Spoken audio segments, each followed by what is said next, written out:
Hello everyone, आप सभी का हमारे चैनल पे स्वागत है। तो इस वीडियो को पूरा देखना क्योंकि अर्धवार्षिक परीक्षा आपके इस सर पर आ रखी है। अक्टूबर चल रहा है, ठीक है। आने वाले कुछ ही दिनों में नवंबर से पहले पहले आपके स्टार्ट हो जाएंगे, ये मेरी पूरी गारंटी है। अक्टूबर में ही आपका अर्धवार्षिक पेपर खत्म भी हो जाएगा, ये मान के चलिए, ठीक है। तो पहली चीज तो यह है कि अर्धवार्षिक परीक्षा में कितना परसेंट सिलेबस आएगा, कितना परसेंट सिलेबस आएगा ये बच्चों को पता नहीं है। तो मैं आपको बता दूं, आपका 60%, 60 से 65% सिलेबस आपके सिलेबस में आता है अर्धवार्षिक में, ठीक है। 60 से 65% सिलेबस में आएगा। और हाँ, अर्धवार्षिक पेपर के नंबर जुड़ेंगे, अर्धवार्षिक और वार्षिक के नंबर को मिलाकर आप पास होंगे। तो ये मत सोचो कि कक्षा 10 में बोर्ड एग्जाम दिया था सिर्फ लास्ट वाला पेपर जुड़ेगा, नहीं भाई, अर्धवार्षिक के नंबर जुड़ेंगे।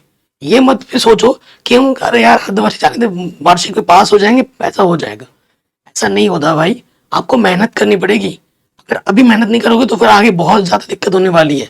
जितना रेस्ट करना था कर लिया, अब जो बचा हुआ समय है उसमें दिन रात एक कर दो, ठीक है। अब पढ़ाई कर लो, अगर आपको अच्छे नंबर चाहिए, अच्छे रिजल्ट चाहिए तो सबसे पहली बात तो सिलेबस की अगर मैं बात करूं तो 60 से 65% सिलेबस आएगा, ये मान के चलिए, ठीक है। अगर सपोज करो गणित में आपके कितने चैप्टर हैं, 10 चैप्टर हैं, तो आपके 6 से 7 चैप्टर आने वाले हैं, ये मान लो। उस हिसाब से आप विज्ञान का भी, फिजिक्स का भी, ठीक है, केमिस्ट्री, फिजिक्स, बायोलॉजी, मैथ, जो भी विषय आप कर सकते हैं। उसके बाद आता है आपके मन में ये सवाल आ रहा होगा, ठीक है, कल एक वीडियो बनाऊंगा क्लास 10th मैथमेटिक्स, ठीक है, किस बुक से क्वेश्चन आएगा, कौन कौन से क्वेश्चन इंपॉर्टेंट है, वो मैं कल बता दूंगा, जिसकी लिंक्स मिल जाएगी आपको इस वीडियो के डिस्क्रिप्शन में। और मैंने पुरानी एनसीईआरटी, नई एनसीईआरटी मैथमेटिक्स पूरी पढ़ा रखी है, जिसकी लिंक्स मिल जाएगी आपको डिस्क्रिप्शन पे, ठीक है। अगला जो प्रश्न है कि बुक कौन सी पढ़नी है सर, ठीक है, कौन सी किताब से प्रश्न आएगा, ये आपके मन में आ रहा होगा। तो देखो आपके पास बेसिकली क्या होगा, हिंदी होगी, ठीक है, हिंदी का भी पेपर होगा और इंग्लिश का भी पेपर होगा, एक बहुत बड़ा, ठीक है। और उसके बाद आपके पास होगा फिजिक्स, फिजिक्स सबके पास होगा, ठीक, फिजिक्स सबके पास होगा, केमिस्ट्री सबके पास होगा, और किसी के पास बायोलॉजी होगा और तो किसी के पास मैथ होगा, ठीक। अब मैं बात करूं यहां पर हिंदी, हिंदी और इंग्लिश आप एनसीईआरटी से पढ़ रहे हो, ठीक, एनसीईआरटी से पढ़ रहे हो तो आपके पास कोई रेफरेंस किताब होगी, है ना, रेफरेंस बुक मतलब कोई गाइड होगी। अगर आप गाइड से भी पढ़ रहे हो तो चल जाएगा, ठीक है, मास्टर माइंड होगी पुरानी, तो उससे भी पढ़ लोगे तो चल जाएगा हिंदी इंग्लिश। लेकिन हमारा जो मेन सब्जेक्ट है वो फिजिक्स, केमिस्ट्री और मैथ, जिसके पास मैथ नहीं है वो बायो। तो देखो मैं बता दूं, मैथ का पेपर जो बनेगा वो बनेगा सीधा सीधा एनसीईआरटी से, ठीक है।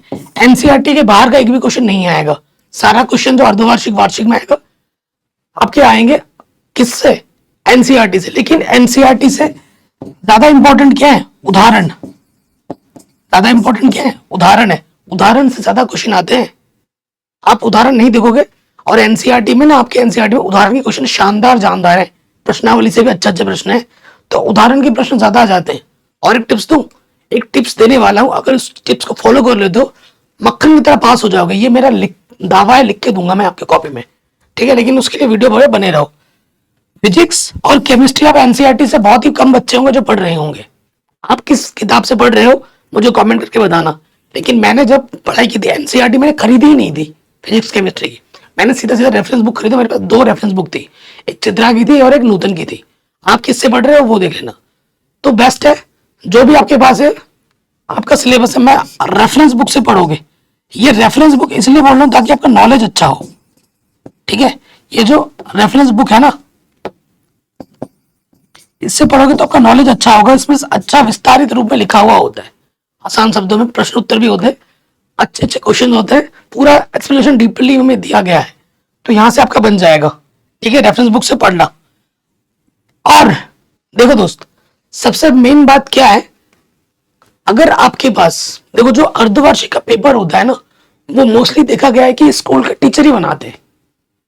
अगर स्कूल का टीचर नहीं भी बना रहा है तो आप जिस जिले में रहते हैं उस पूरे जिले का पेपर सेम बनेगा, ठीक है। लेकिन आप जिस जिले में है कोई दूसरे जिले में है तो उसका पेपर सेम नहीं होगा।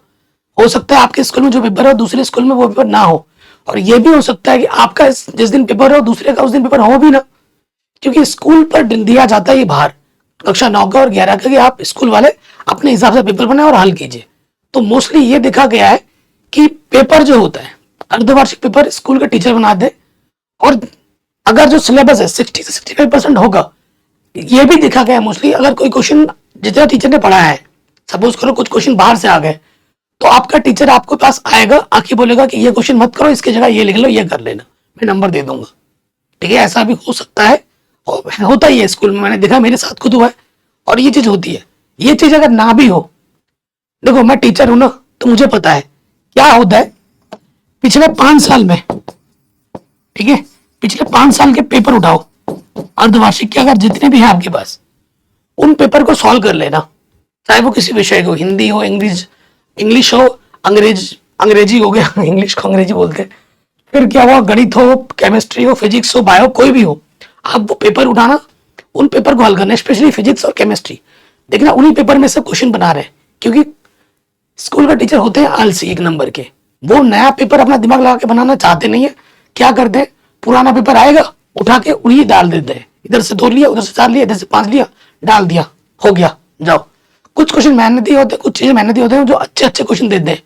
अगर आप चाहते हो कि सर हमें फिजिक्स, मैथ का तो मैं बता ही रहा हूँ, सारा कुछ पढ़ा रखा है, अगर आप चाहते हो सर फिजिक्स के और केमिस्ट्री के इंपॉर्टेंट क्वेश्चन बता दो बचे हुए टाइम में, तो आप बोलोगे तो मैं कर दूंगा, लेकिन मुझे सपोर्ट चाहिए वीडियो में, इस वीडियो को भर भर के शेयर करना होगा।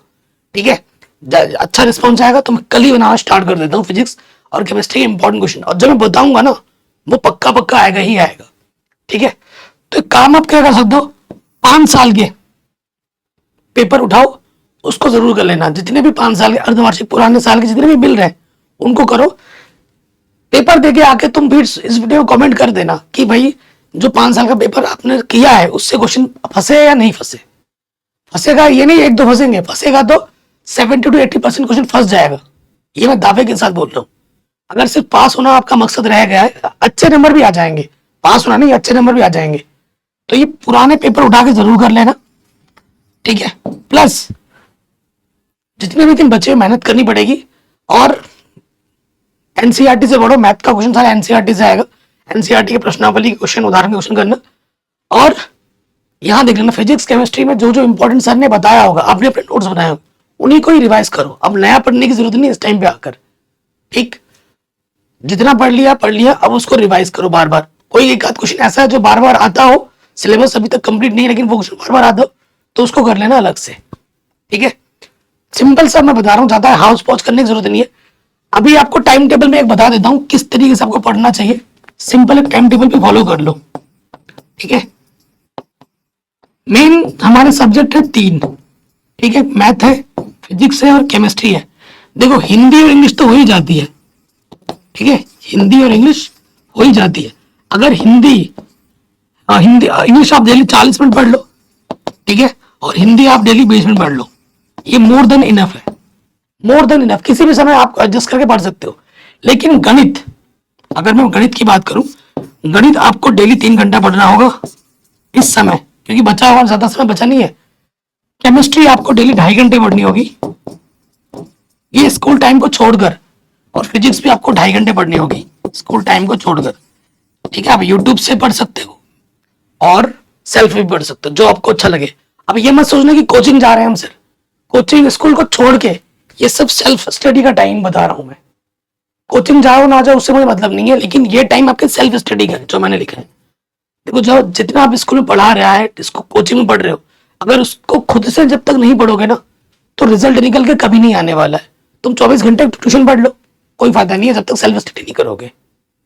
ठीक है, जो भी आपने पढ़ा सीखा, अब उसका टाइम गया, आपको उसका आउटपुट निकालना है, तो सेल्फ स्टडी करनी पड़ेगी। सेल्फ में आपको कहीं पे डाउट हो, यूट्यूब खोल के देख लो। ठीक है, मैथ में सारा कुछ पढ़ा रखा है, लिंक्स मिलेंगे डिस्क्रिप्शन में। कल मैं मैथ के इंपॉर्टेंट क्वेश्चन बता भी दूंगा। ठीक है, और मेरा दावा है कि क्वेश्चन वहीं से आएगा, लिख के दूंगा। ठीक है, क्योंकि बार बार वहीं से आता है, और मैंने सारा कुछ पढ़ा दिया है, सारा कुछ पढ़ा दिया। पुरानी एनसीईआरटी तो पूरी कंप्लीट है, नई एनसीईआरटी भी 10 चैप्टर कंप्लीट कर दिए हैं, 2-3 चैप्टर ही बाकी है बस। वो भी खत्म हो जाएगा तो फिर किताब खत्म हो जाएगी। लेकिन जो सिलेबस है अर्धवार्षिक पेपर में आने वाला है उससे ज्यादा ही मैंने करा दिया है। ठीक है, सब कुछ पढ़ा दिया है, लिंक्स मिलेंगे डिस्क्रिप्शन पे। वीडियो को शेयर करें, शेयर करोगे तो फिजिक्स का भी और केमिस्ट्री के भी इंपॉर्टेंट क्वेश्चन बता दूंगा विद आंसर्स। ठीक है, जय हिंद, अपना ख्याल रखें और बचे हुए समय का सदुपयोग करें और कमेंट करके बता दें कि आपका अर्धवार्षिक का पेपर कब से है।